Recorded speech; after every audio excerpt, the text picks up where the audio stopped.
Hammer candle बनते ही उसमें trade ले लेते हो, शूटिंग स्टार कैंडल देखते ही उसमें ट्रेड ले लेते हो। देखो, हैमर कैंडल और शूटिंग स्टार कैंडल कभी भी कोई बाइंग का कंफर्मेशन नहीं देती है। वो सिर्फ एक अलर्ट जारी करती है, एक सिग्नल देती है आपको कि आप रेडी रहिए। कुछ कुछ कंफर्मेशन इसके साथ अगर और हमें मिल जाएंगे तो हम इसमें बहुत अच्छा मतलब कि ट्रेड ले सकते हैं, बहुत अच्छा प्रॉफिट कमा सकते हैं। इस वीडियो में मैं आपको कंप्लीट डिटेल बताऊंगा, डिटेलिंग में पूरा बताएंगे कि टाइम फ्रेम क्या यूज करना चाहिए, हैमर कैंडल से पहले क्या कंफर्मेशन लेने चाहिए, बाद में क्या कंफर्मेशन लेने चाहिए, उस पर हम पूरा बात करेंगे। और आप पूरा डिटेलिंग में आप इसको सीख जाओगे। और इस वीडियो में मैंने सिर्फ हैमर कैंडल के बारे में बात की है। उसका जितना भी आप समझोगे हैमर कैंडल में, उसको जस्ट आप अगर रिवर्स कर दोगे तो वो सारा का सारा रूल्स जो है शूटिंग स्टार में अप्लाई हो जाएंगे। तो वो जब आप प्रैक्टिस करोगे तो आप शूटिंग स्टार का खुद से प्रैक्टिस कर लेना। और अगर आपको कोई भी मतलब उसमें डाउट हो तो आप मुझे कमेंट में पूछ सकते हैं। तो बिना कोई देरी किए हुए स्क्रीन पे चलते हैं और बढ़िया से समझाता हूँ कि आपको हैमर कैंडल में बहुत ही अच्छी अच्छी ट्रेड लेके, शूटिंग स्टार में अच्छी ट्रेड लेके कैसे आप 14, 15, 16 तक का मतलब प्रॉफिट रिस्क रिवॉर्ड के साथ कमा सकते हैं। चलिए स्टार्ट करते हैं। तो आपको एक चार्ट दिख रहा होगा स्क्रीन पे। देखिए, ये हैमर कैंडल का जो एडवांस सेटअप मैंने बताया था, ये एडवांस लेवल का सेटअप है। ये जब पूरा सेटअप का जितना भी रिक्वायरमेंट है ये जब फुलफिल होता है तो आप एडवांस लेवल पे कर रहे होते हो हैमर में, जो ट्रेडिंग कर रहे होते हो। और ये जो है बड़े टाइम फ्रेम पे तो बहुत ही लाजवाब, मतलब इसका रिजल्ट बहुत तगड़ा है। 1/2, 1/3, 4, 5, 6 तक जाता है। ठीक है। तो सबसे पहले जो आप स्क्रीन पे देख रहे हो उस पर हम बात कर लेते हैं। ये देखिए, हैमर कैंडल जो है ये कंप्लीट कंफर्मेशन सेटअप है। बियरिश फेज और रिवर्सल कंफर्मेशन और बुलिश कंटिन्यूएशन, इस सब पे पूरा बात करेंगे। तो देखिए, पॉइंट नंबर 1 यहाँ आता है कि सबसे पहले मार्केट में एक डाउन ट्रेंड बनना चाहिए। ये देखोगे आप, सबसे पहले एक डाउन ट्रेंड बनेगा। ये नंबर 1 कंफर्मेशन है जो आपको देखनी है कि मार्केट में एक डाउन ट्रेंड बनते आना चाहिए। मतलब कि सेलर जो है हावी होने चाहिए मार्केट में, जो मार्केट को नीचे लेके आ रहे हैं। और ये एक चीज इसमें हमेशा ध्यान रखिएगा कि जरूरी नहीं है कि हमेशा जब भी कोई डाउन ट्रेंड बनता है तो जरूरी नहीं है कि वो देखिए कि ऐसे ही बने। ये कोई जरूरी नहीं है। डाउन ट्रेंड कैसे भी बन सकता है, थोड़ा सा यूं होके भी आ सकता है, यूं होके भी आ सकता है, वो कैसा भी हो। ये ओवरऑल आपको एक बड़े लेवल पे थिंकिंग करनी है कि हाँ, मार्केट जो है वो थोड़ा डाउन ट्रेंड में है।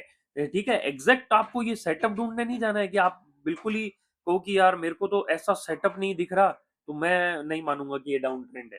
तो ये आपको ध्यान रखना है कि मार्केट ओवरऑल जो है वो बड़े लेवल पे लोअर लो लोअर हाई बना रहा हो और डाउन ट्रेंड में नीचे आ रहा हो। तो नंबर 1 सेटअप हो गया ये। अब चलते हैं नंबर 2 पे कि दूसरे नंबर पे मार्केट में क्या होना चाहिए। नंबर 2 है स्ट्रॉन्ग सपोर्ट जोन। जब सेलर हावी थे, मार्केट को नीचे लेके आ रहे थे, तो मार्केट में एक नीचे सपोर्ट जोन बनना चाहिए जिसपे आके मार्केट रुक जाएगा, जहां बायर रेडी खड़े हैं मार्केट को वापस ऊपर लेके जाने के लिए। क्योंकि ये सपोर्ट जोन क्या होगा, पिछला कोई भी स्विंग लो हो सकता है, पहले जहां भी मार्केट ने रिएक्ट किया है बाइंग साइड वो कोई लेवल हो सकता है, स्ट्रॉन्ग डिमांड जोन भी हो सकता है, जहां पर बड़े बड़े जो इन्वेस्टर रहते हैं वो लोग जहां बाइंग करते हैं वो होता है डिमांड जोन। जहां पे हमेशा देखा जाता है कि यहाँ से जो बड़े बड़े बायर लोग हैं, क्योंकि उनके ऑर्डर एक बार में फिल नहीं होते, तो उनके ऑर्डर अभी भी पेंडिंग पड़े रहते हैं। तो वहां से मार्केट हमेशा रिएक्ट करके ऊपर जाता है। तो दूसरा कंफर्मेशन क्या हो गया कि स्ट्रॉन्ग सपोर्ट जोन बनना चाहिए। तो ये देखो, ये स्ट्रॉन्ग सपोर्ट जोन बन गया है। ठीक है। तो इस पे आके मार्केट जो था ना वो रुक गया है यहाँ पर आके। ठीक है। तो ये हो गया नंबर 2 कंफर्मेशन। फिर आपको क्या देखना है मार्केट में कि नंबर 3 पे क्या होगा कि हैमर कैंडल जो बनेगी, हैमर कैंडल जो बनेगी मार्केट डाउन ट्रेंड में आने के बाद एक हैमर कैंडल बनेगी। और वो हैमर कैंडल जो होगी, हैमर कैंडल पहले बाद में बनेगी। ये पहले रेड कैंडल ही होती है। ये जो कैंडल आपको दिख रही है ना हैमर जैसी, ये पहले रेड कैंडल में नीचे ही जा रही होती है।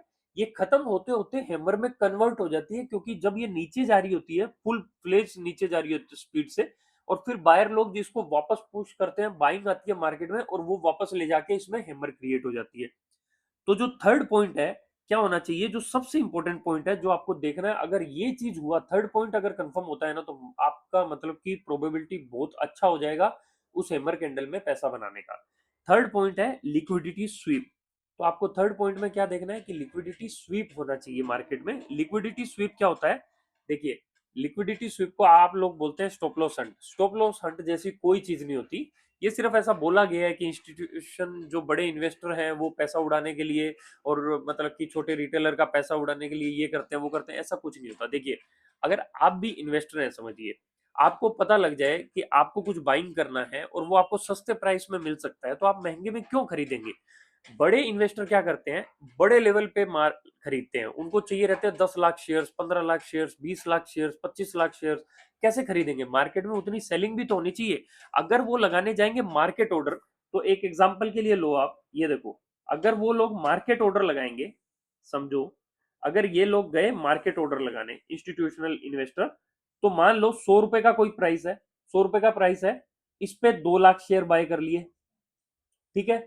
जैसे ही वो लोग नेक्स्ट 2 लाख शेयर बाय करेंगे, वो उनको मिलेगा 102 रुपए में, ठीक है। उनको मान के चलो 10 लाख शेयर बाय करने, फिर उनको नेक्स्ट शेयर मिलेगा 107 रुपए में, 2 लाख।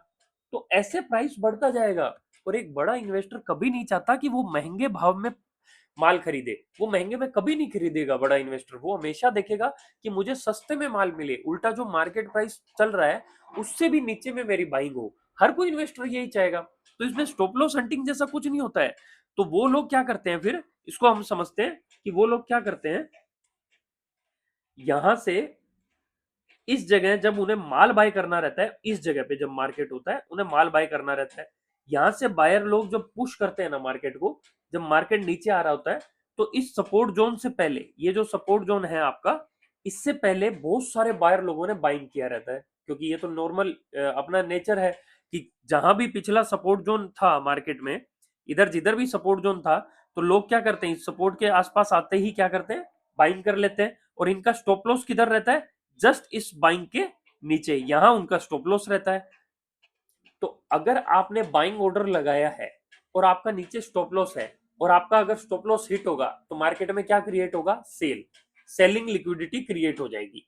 अब बड़े इंस्टीट्यूशनल इन्वेस्टर यहां बैठे हैं, ठीक है, इनको चाहिए बड़ी बाइंग, तो ये यहां तो बाय करेंगे नहीं, क्योंकि यहां बाय करेंगे तो इनका प्राइस ऑर्डर एग्जीक्यूट होते होते यहां तक आ जाएगा प्राइस, इनको खरीदना है सस्ते में, तो ये क्या करेंगे, मार्केट को थोड़ा सा नीचे पुश करने का ट्राई करेंगे। और नीचे पुश करके जब बायर, जितने भी रिटेलर बायर थे या नॉर्मल बायर थे, उन सबका स्टॉप लॉस हिट होगा, मार्केट में सेलिंग क्रिएट होगा, क्योंकि उन्होंने पहले बाइंग किया था, अगर वो ऑर्डर एग्जीक्यूट नहीं होंगे और स्क्वायर ऑफ होंगे, तो सेलिंग क्रिएट होगी। फिर ये सारे लोग जो है यहाँ पर बाइंग मार देंगे, ठीक है, तो इनको अपना माल सस्ते में मिल जाएगा। और अब देखो, जब बड़े इंस्टीट्यूशनल इन्वेस्टर जैसे ही बाइंग मारेंगे, इतने बड़े लेवल के जो इंस्टीट्यूशनल इन्वेस्टर हैं, वो जैसे ही मार्केट में बाइंग मारेंगे, तो मार्केट क्या होगा, तुरंत स्पीड से जो है ऊपर जाने लगेगा, क्योंकि बड़ी बाइंग आई है। तो ये चीज आप ध्यान रखिएगा कि थर्ड नंबर कंफर्मेशन है कि हमेशा देखना है कि लिक्विडिटी स्वीप हो जाना चाहिए, जो जहां पे सपोर्ट जोन पे हैमर क्रिएट हुई है, वो नीचे लिक्विडिटी स्वीप करते हुए वापस आए, है ना। तो ये यहाँ क्या हो गया, ये जो एरिया, ये क्या है, ये लिक्विडिटी स्वीप, नीचे सबका स्टॉप लॉस खा लिया है मार्केट ने इधर, ठीक है। अब आगे चलते हैं, तो 3 कंफर्मेशन हो चुके हैं, अब इसमें आगे चलते हैं। देखिए 4 नंबर पे एक हैमर क्रिएट होनी चाहिए। देखो हैमर कैसा है, एक चीज मैं आपको समझा दूं वापस से कि हैमर कैसी होती है। हैमर देखिए कोई फिक्स नहीं है कि हैमर कैंडल कैसी होनी चाहिए, आपको बस माइंड से सोचना है, हैमर जैसी कोई कैंडल नहीं होती। आपको बस माइंड से सोचना है कि नीचे बाइंग प्रेशर आपको दिखना चाहिए कैंडल में। देखो हैमर कैंडल ऐसी भी हो सकती है, ठीक है, हैमर कैंडल ऐसी भी हो सकती है। हैमर कैंडल जो है, अगर आप देखेंगे, तो हैमर कैंडल बिल्कुल छोटी भी हो सकती है। हैमर कैंडल में ऊपर हल्की सी विक बन सकती है और नीचे की बॉडी लंबी हो सकती है।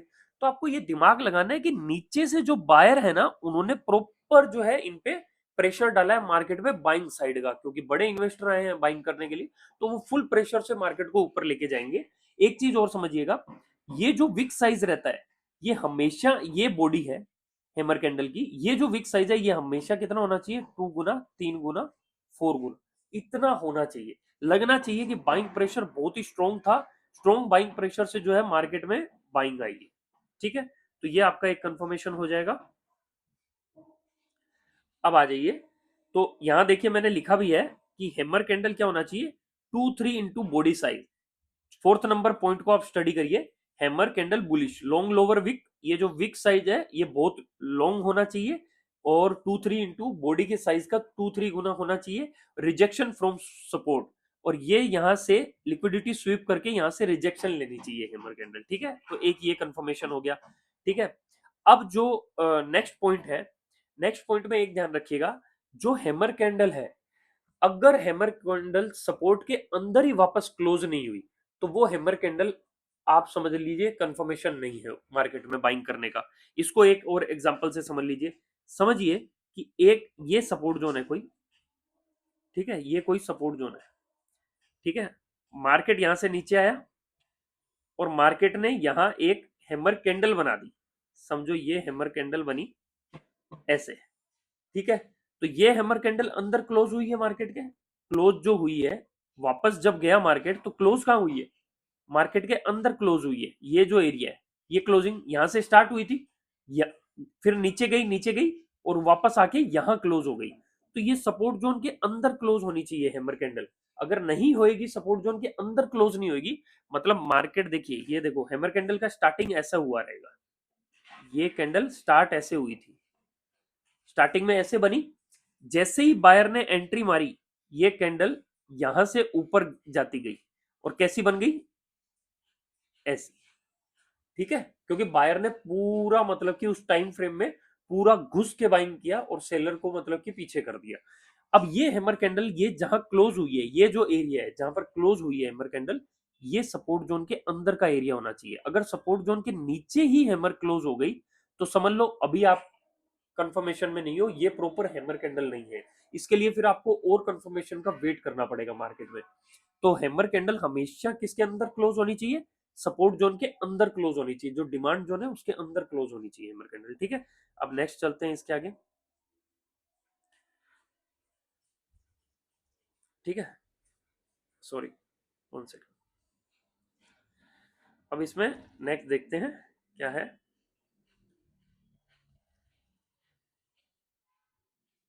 अब जो इसमें एक ध्यान रखने वाली बात है, ये जरूर ध्यान रखिएगा कि हैमर कैंडल जब भी बनेगी वहां पर हमेशा वॉल्यूम हाई होगा, क्योंकि देखो जब इतने बड़े इन्वेस्टर बाइंग करने आएंगे तो ऑफ कोर्स वहां पर वॉल्यूम बहुत तेज हो जाएगा।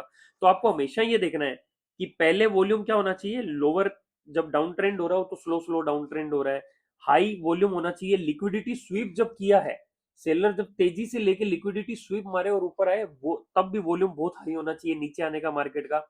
फिर जब हैमर कैंडल बनेगी ना, उस टाइम पे भी सारी कैंडलें देखिए, पिछली कुछ कैंडल से बड़ी बड़ी कैंडल बनेगी, कैंडल नहीं बोलेंगे इनको, एक वॉल्यूम कैंडल बोलेंगे। तो ये वॉल्यूम कैंडल बड़ी बड़ी वॉल्यूम कैंडल बननी चाहिए, यहाँ पर हमेशा हैमर के आसपास वॉल्यूम हाई हो जाना चाहिए, ये जरूर ध्यान। मान लो हैमर बन गई, बाइंग आई, बट वो एकदम स्लो बाइंग आई है, तो उसमें क्या ही आप ट्रेड लोगे, कंफर्मेशन मिलेगा ही नहीं। तो आपको वॉल्यूम तो चाहिए ना कि भाई तगड़े वॉल्यूम से जो है मार्केट में बाइंग आई है, तो ये चीज का आप ध्यान रखना, ठीक है। अब नेक्स्ट क्या है, हैमर कैंडल की जो नेक्स्ट कैंडल रहेगी, देखो हैमर कैंडल की नेक्स्ट कैंडल, ये जो कैंडल है ये हैमर कैंडल के ऊपर क्लोज करनी चाहिए, ठीक है। बुलिश कैंडल होनी चाहिए, एक तो बुलिश होनी चाहिए, बियरिश कैंडल नहीं होनी चाहिए। अच्छा एक और बात बता दूं, हैमर कैंडल जो है वो ग्रीन फ्लैग में होगी, ग्रीन होगी तो बहुत अच्छा है, 101% अच्छा है। लेकिन अगर ये रेड भी होगी तो भी हैमर कैंडल वो हैमर कैंडल ही रहेगी, अगर शेप यही है, मतलब कि ऊपर बॉडी बनी छोटी, नीचे लोअर विक बनी जो कि 2-3 साइज बॉडी का रखती है, तो ये रेड भी बन सकती है और ग्रीन भी बन सकती है, उसमें कोई इशू नहीं है। बट अगर ग्रीन रहेगी तो ज्यादा अच्छा है, क्योंकि और ज्यादा प्रेशर से बाइंग आएगी, ठीक है, वॉल्यूम और ज्यादा है मतलब बाइंग का। और उसके जैसे ही जो नेक्स्ट कैंडल है ना, ये 2-3, ये कैंडल हमेशा ध्यान रखना कि ये कैंडल क्या होनी चाहिए, बुलिश कैंडल होनी चाहिए ये। तो ये फिफ्थ पॉइंट अगर आप देखोगे तो इसमें लिखा भी है कि नेक्स्ट कैंडल बुलिश क्लोज, तो हैमर क्या, ये जो एरिया है ना ऊपर का एरिया, इसके ऊपर क्लोज करनी चाहिए कैंडल, ठीक है। समझो कि ये अगर हैमर कैंडल है तो जो नेक्स्ट कैंडल है समझ लो यहीं से चालू होगी नेक्स्ट कैंडल, तो क्लोज यहां होनी चाहिए, बुलिश होनी चाहिए, और एक क्लोज कहां होनी चाहिए, ये ऐसे, यूं, यूं इसके ऊपर क्लोज करनी चाहिए, ठीक है। मार्केट के जस्ट जो हैमर कैंडल है उसके जस्ट ऊपर जो है वो अगली कैंडल क्लोज करे, जिससे बाइंग कंफर्म हो जाएगी कि हाँ भाई बायर लोगों ने अब जो है खींचना मार्केट को चालू कर दिया, अब सॉलिड बाइंग जो है मार्केट ने करना चालू कर दिया। अब चलते हैं आगे इसमें कि हैमर कैंडल जैसे ही इसको क्रॉस कर देगी, आगे जाके चेंज ऑफ कैरेक्टर हो जाएगा मार्केट। देखो मार्केट पहले क्या था, डाउन ट्रेंड में था, अब अप ट्रेंड का सिग्नल दे दिया मार्केट ने, तो क्या हो जाएगा, चेंज ऑफ कैरेक्टर मार्केट का। चेंज ऑफ कैरेक्टर का एक सिंपल सा समझा देता हूं आपको, ज्यादा डिटेल में बात नहीं करेंगे। चेंज ऑफ करेक्टर क्या होता है, ब्रेक ऑफ स्ट्रक्चर क्या होता है। ये दो पॉइंट आपको समझने बहुत जरूरी है इस वीडियो में। तो इसको समझ लेते हैं कि ये होते क्या है। देखो समझो एक कि ये मार्केट नीचे आ रहा था, तो ये सब ब्रेक ऑफ स्ट्रक्चर है, ठीक है। जैसे ये एक स्ट्रक्चर बना मार्केट में, और ये, और जैसे ही मार्केट ने ये तोड़ा, मतलब ये जो एक तरह का छोटा सा सपोर्ट जिसको बोलेंगे, ये तोड़ा, तो ये मार्केट ने क्या कर दिया, ब्रेक ऑफ स्ट्रक्चर। अब बात करते हैं चेंज ऑफ करेक्टर क्या होता है। ब्रेक ऑफ स्ट्रक्चर तो आपने कोई स्ट्रक्चर तोड़ दिया, तो ब्रेक ऑफ स्ट्रक्चर क्या होता है, मार्केट जब अपने ही ट्रेंड में कंटिन्यू करे तो उसको कहते हैं ब्रेक ऑफ स्ट्रक्चर। आपको कितना ध्यान रखना है, ब्रेक ऑफ स्ट्रक्चर जब भी आपसे कोई पूछे कि बीओएस क्या है, मार्केट जब अपने ही ट्रेंड को कंटिन्यू करे, जैसे जैसे कंटिन्यू करता जाएगा ब्रेक ऑफ स्ट्रक्चर करता जाएगा। मतलब ये जैसे जैसे मार्केट नीचे आ रहा है, ये हर जगह ब्रेक ऑफ स्ट्रक्चर किए जा रहे हैं, ठीक है। अब बात करते हैं अपन इसमें चेंज ऑफ करेक्टर की। चेंज ऑफ करेक्टर क्या है, करेक्टर चेंज कर लेना। इसको वर्ड को सुनते ही आपको समझ आ रहा होगा कि मार्केट ने अपना करेक्टर चेंज कर लिया। मतलब मार्केट पहले डाउन ट्रेंड में था, अब अपर ट्रेंड की तरफ जा रहा है, तो मार्केट ने क्या कर लिया, करेक्टर चेंज कर लिया। करेक्टर कैसे चेंज होगा, कब पता लगेगा कि मार्केट ने करेक्टर चेंज कर लिया। ऐसे देखो, मार्केट ऐसे नीचे आ रहा था, ब्रेक ऑफ स्ट्रक्चर किया जा रहा था। अब मार्केट ने सडनली क्या किया, समझ लो यहां एक हैमर बनी, ठीक है, और मार्केट ऐसे ऊपर जाने लगा। तो जैसे ही मार्केट ने प्रीवियस लोअर हाई, क्यों, इसके पहले तो मार्केट इस, ये जो लोअर हाई बन रहे हैं इनको तोड़ ही नहीं रहा था ऊपर की साइड, पहले तो सिर्फ नीचे जा रहा था उससे। अब जैसे ही ग्रीन कैंडल ने इस एरिया को क्रॉस किया, इसके ऊपर गया, ये एरिया क्या आ गया, चेंज ऑफ करेक्टर। मार्केट ने करेक्टर चेंज कर लिया, मार्केट अब बुलिश साइड की तरफ जाने लगा है। अब चेंज ऑफ करेक्टर के बाद ब्रेक ऑफ स्ट्रक्चर हमेशा बनना चालू होता है। पहले ब्रेक ऑफ स्ट्रक्चर किधर बन रहा था, डाउन ट्रेंड में। अब अप ट्रेंड को अगर कंटिन्यू करेगा मार्केट, तो ऊपर की साइड ब्रेक ऑफ स्ट्रक्चर बनाएगा। कैसे बनाएगा, ये देखो। तो ये सब क्या हो गए, ये ब्रेक ऑफ स्ट्रक्चर, ये ब्रेक ऑफ स्ट्रक्चर, ये ब्रेक ऑफ स्ट्रक्चर, ये ब्रेक ऑफ स्ट्रक्चर, ठीक है। तो ये चीज आप ध्यान रखिएगा। तो ऐसे ऐसे मार्केट ने ब्रेक ऑफ स्ट्रक्चर बनाने चालू कर दिए, ठीक है। तो इधर एक ब्रेक ऑफ स्ट्रक्चर बना, इधर बना, इधर बना, तो ये कंटिन्यूअस जैसे ही चलेगा ना, तो ये कंफर्म हो जाएगा मार्केट में अब सॉलिड साइड बाइंग आ गई है। तो मेरे हिसाब से आप चेंज ऑफ करेक्टर समझ गए रहेंगे, ब्रेक ऑफ स्ट्रक्चर भी समझ। ब्रेक ऑफ स्ट्रक्चर मार्केट का कंटिन्यू होना किसी भी ट्रेंड में, चेंज ऑफ करेक्टर जब मार्केट डाउन ट्रेंड से अप ट्रेंड में आए, अप ट्रेंड से डाउन ट्रेंड में आ जाए, ठीक है। तो ये चीज हो गई हमारी एक। अब इसमें आगे चलते हैं थोड़ा, ठीक है। अब मार्केट ने जैसे ही ये नेक्स्ट बुलिश क्लोज दिया था ना, उसके बाद में मार्केट चेंज ऑफ करेक्टर करेगा। मतलब ये जो प्रीवियस हाई का एरिया रहेगा, यहाँ पर कहीं पे प्रीवियस हाई बना रहेगा ऐसे, ठीक है। तो मार्केट क्या करेगा, इधर से चेंज ऑफ करेक्टर करेगा। तो आपको ये पता लग जाएगा कि हाँ यार, मार्केट अब पहले डाउन ट्रेंड में था, अब अप ट्रेंड में जाने की कोशिश कर रहा है मार्केट, धीरे धीरे अब अप ट्रेंड की तरफ जाएगा मार्केट। और अप ट्रेंड में जब जाएगा मार्केट, तो फिर क्या करेगा मार्केट, अब जैसे ही अप ट्रेंड में जाने लगा, तो मार्केट ऐसे चेंज ऑफ करेक्टर के बाद ब्रेक ऑफ स्ट्रक्चर बनाना चालू कर देगा। ऐसे ये देखिए, ये ब्रेक ऑफ स्ट्रक्चर बनाना चालू कर देगा ऊपर साइड। पहले लोअर साइड बना रहा था, अब ऊपर की साइड में ब्रेक ऑफ स्ट्रक्चर बनाना चालू कर देगा। तो ये जैसे ही ब्रेक ऑफ स्ट्रक्चर आपने बनाया, जैसे देखो, ये देखो, यहां आप देखोगे किस कलर से समझाऊंगी आपको, हाँ ये देखो, ये यहां तक गया मार्केट, फिर नीचे आया, फिर जैसे ही वापस ऊपर गया, तो मार्केट ने यहाँ change of character first time किया जब पिछला लोअर हाई तोड़ा, और जब नेक्स्ट टाइम रीटेस्ट करके और ऊपर गया, तो यहाँ पर मार्केट ने अब ऊपर की साइड जो है मार्केट ब्रेक ऑफ स्ट्रक्चर बनाना चालू कर दिया, ठीक है। तो ये चीज आपको ध्यान में रखनी है। तो ये होता है एक प्रॉपर हैमर सेटअप, कि पहले फिर मार्केट जब ऊपर जाएगा बुलिश क्लोज करने के बाद, मार्केट जब ऊपर जाएगा तो पहले break of structure change of character करेगा, और चेंज ऑफ करेक्टर करने के बाद मार्केट ब्रेक ऑफ स्ट्रक्चर करके ऊपर जाता रहेगा, ठीक है। और फिर आपको मतलब कि ट्रेड लेना है जैसे भी लेना है। अब हम बात करेंगे कि ये तो हो गया एडवांस लेवल का हैमर का सेटअप। आप जब भी किसी चार्ट में हैमर कैंडल को देखोगे ना, जिधर भी देखोगे, तो हमेशा आपको यही सेटअप नजर आने वाला है, इसके अलावा आपको कोई सेटअप नहीं दिखेगा। मतलब थोड़ा बहुत ऊपर नीचे होगा, लेकिन एट द एंड यही सेटअप होगा पूरी चार्ट के अंदर। अगर आप देखोगे ना टाइम फ्रेम में, तो यही सेटअप आपको दिखने वाला है। अब इसमें हम बात कर लेते हैं कि आपको ट्रेड कहाँ कहाँ लेना है, तो उसका फटाफट बात करते हैं। देखिए, सबसे पहले ट्रेड जो लोग सबसे बड़ी गलती करते हैं, लोग इस हैमर कैंडल के बनते ही ट्रेड ले लेते हैं। हैमर कैंडल कोई बाइंग कंफर्मेशन नहीं है। हैमर कैंडल सिर्फ एक सिग्नल देता है, एक अलर्ट देता है कि आप रेडी रहिए, आपको बाइंग साइड जाने का मौका मिल सकता है, उसके लिए आप रेडी रहिए। ठीक है, पहली बात। उसके बाद में क्या होता है कि जैसे ही हैमर कैंडल की नेक्स्ट कैंडल बुलिश क्लोज होती है ना, वहां पर आप एंट्री ले सकते हो। आप इस बुलिश कैंडल के क्लोज होते ही एंट्री ले लो और इसके नीचे का जो है वो स्टॉप लॉस लगा लो, कोई इश्यू नहीं है। ठीक है, अब आपको चाहिए इससे भी ज्यादा कंफर्मेशन। तो मार्केट ने जैसे ही चेंज ऑफ करेक्टर किया, ये जब चेंज ऑफ करेक्टर करने के लिए रीटेस्ट किया, तो आप इस चेंज ऑफ करेक्टर को क्रॉस करते वक्त इधर एंट्री ले लो और इस रीटेस्ट के नीचे जो है स्टॉप लॉस लगा लो। ठीक है, तो आप एंट्री ले सकते हो, फिर आप लंबा फायदा उठा सकते हो। अब आपको सबसे ज्यादा कंफर्मेशन चाहिए, तो जब मार्केट वापस से ब्रेक ऑफ स्ट्रक्चर बनाने लगे ना, जब वापस से ब्रेक ऑफ स्ट्रक्चर बनाने लगे, तब आप एंट्री लो। जब फर्स्ट ब्रेक ऑफ स्ट्रक्चर बनाए, मतलब कि चेंज ऑफ करेक्टर के बाद, ये देखो ये यहाँ चेंज ऑफ करेक्टर हुआ, जैसे ही मार्केट ने फर्स्ट ये जो किया ना रीटेस्ट, है ना, तो चाहे इस पे एंट्री ले लो चाहे सेकंड रीटेस्ट पे ले लो, जैसे ही इस रीटेस्ट पे एंट्री लोगे, यहाँ पर आप इस एरिया में स्टॉप लॉस लगा लो और ऊपर आप कितना भी टारगेट ले सकते हो, ये बहुत ऊपर जाता है। जब आप लास्ट तक वेट करते हो ना, जब ट्रेंड बदलता है ना, तो काफी मतलब ऊपर तक जाता है, तो आपका जो ये है स्टॉप लॉस है वो कम होगा और टारगेट बहुत अच्छा मिलेगा। अगर आप यहाँ कहीं ट्रेंड ले रहे हो, तो आपको इसके नीचे स्टॉप लॉस नहीं लेना है कि आप मतलब कि आप सोचो कि मैं हैमर कैंडल के नीचे स्टॉप लॉस लूं, फिर तो रिस्क रिवॉर्ड रेशियो पूरा बिगड़ जाएगा।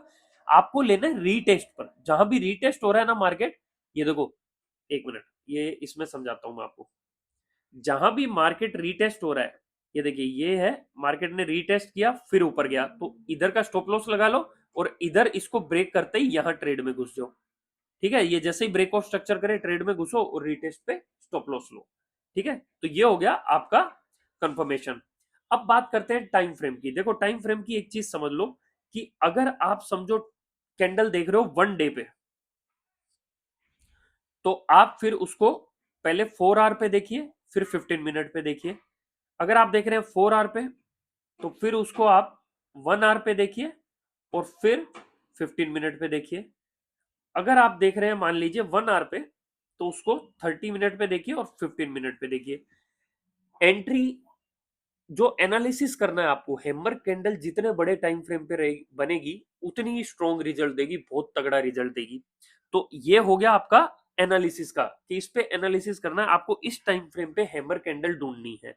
ठीक है, ये कैंडल पे आपको एनालिसिस करना है कि ब्रेक ऑफ स्ट्रक्चर कर रहा है क्या, मार्केट वापस से ऊपर जाके चेंज ऑफ करेक्टर और ब्रेक ऑफ स्ट्रक्चर बनाने की कोशिश कर रहा है क्या, और इस पे रीटेस्ट में आपको 15 मिनट पे एंट्री लेनी है।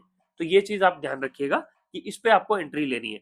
एक चीज और मैं बता दूं आपको हमेशा के, एक और चीज बता दूं कि समझो आपको इतना मत्थामारी नहीं करना है, तो ये जो हैमर कैंडल बनी थी ना आपकी, ये जो हैमर कैंडल बनी है, इसके बनते ही अगर आप इस बुलिश के क्लोज पे ले रहे हैं, तो अगर ये टाइम फ्रेम छोटा टाइम फ्रेम है, फिर तो आप यहाँ ट्रेड लेके इसके नीचे का स्टॉप लॉस लगा लीजिए।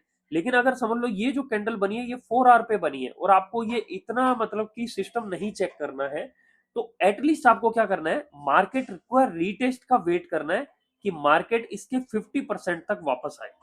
ठीक है, ये चीज का आपको ध्यान में रखना है कि अगर आप इधर कहीं कैंडल में ट्रेड ले रहे हो, समझो इधर कहीं ट्रेड ले रहे हो आप इस जगह से, तो आपको वेट करना है कि मार्केट इसके 50% पे आए, तब आप ट्रेड में एंट्री करो। ये रीटेस्ट पक्का करने आएगा मार्केट, रीटेस्ट यहां से करता ही है। मैंने तो ये समझाने के लिए आपको डायरेक्ट ऊपर का बता दिया, यहाँ से रीटेस्ट मार्केट करने आएगा ही है मर के 50%। तो वो 50% के आसपास के एरिया में जब आए, वहां से आप बाइंग साइड का ट्रेड ले लो। ठीक है, यहां इस एरिया में, ये जो एरिया है ना, इसमें आप जो है बाय कर लो और इसको बाय करने के बाद, सॉरी, इसमें आप बाय कर लो और इसमें बाय करने के बाद इसको स्टॉप लॉस लगा लो। बाकी अगर आपको ज्यादा कंफर्मेशन चाहिए कि मुझे यार प्रॉपर कंफर्मेशन चाहिए, तो आपको इसके थ्रू ही जाना है कि आपको ये पूरा फॉलो करना है कि पहले देखो एक डाउन ट्रेंड बनना चाहिए, फिर जो हैमर कैंडल है वो सपोर्ट जोन पे बननी चाहिए, फिर हैमर कैंडल लिक्विडिटी स्वीप करनी चाहिए, लिक्विडिटी स्वीप होना चाहिए उस हैमर कैंडल में, नीचे की लिक्विडिटी ग्रैब होनी चाहिए। फिर हैमर कैंडल जो बनेगी उस पे ध्यान रखना है आपको कि ये कैसी बननी चाहिए हैमर कैंडल, हैमर कैंडल बननी चाहिए जिसका लोअर विक जो है वो बहुत ही सॉलिड हो, उसका लोअर विक बहुत सॉलिड होना चाहिए। और फिर आपको देखना है कि वॉल्यूम जो हैमर कैंडल के आसपास है वो ऊपर की साइड जाना चाहिए। हैमर कैंडल की नेक्स्ट कैंडल जो है वो बुलिश क्लोज होनी चाहिए। यहाँ से आप ट्रेड लेने की शुरुआत कर सकते हैं। अगर नेक्स्ट बुलिश क्लोज हुई है, इधर ही आप ट्रेड ले रहे हैं, तो इसके नीचे का स्टॉप लॉस ले लीजिए। अगर बड़े टाइम फ्रेम पे ट्रेड ले रहे हैं तो 50% पे मार्केट का वापस आने का वेट करिए। और अगर आपको पूरा एनालिसिस करके 90% प्रोबेबिलिटी चाहिए कि आपकी जो कैंडल हैमर कैंडल बनी है वो आपको प्रॉफिट ही देके जाए, तो आप प्रॉपर मार्केट के ट्रेंड चेंज होने का वेट करिए। फिर आपको पूरा कंफर्मेशन होने देना है कि भाई डाउन ट्रेंड बनने देना है। फिर आपको क्या क्या करना है फटाफट बता देता हूं। सारी चीजें आपको कंप्लीट करनी है कि पहले आपको देखना है कि डाउन ट्रेंड भी बने, फिर स्ट्रॉन्ग सपोर्ट जोन बने, फिर लिक्विडिटी स्विप भी हो, हैमर कैंडल बने बड़े इसकी बड़े विक के साथ हैमर कैंडल बने, प्रॉपर बड़ा वॉल्यूम बने नीचे की साइड।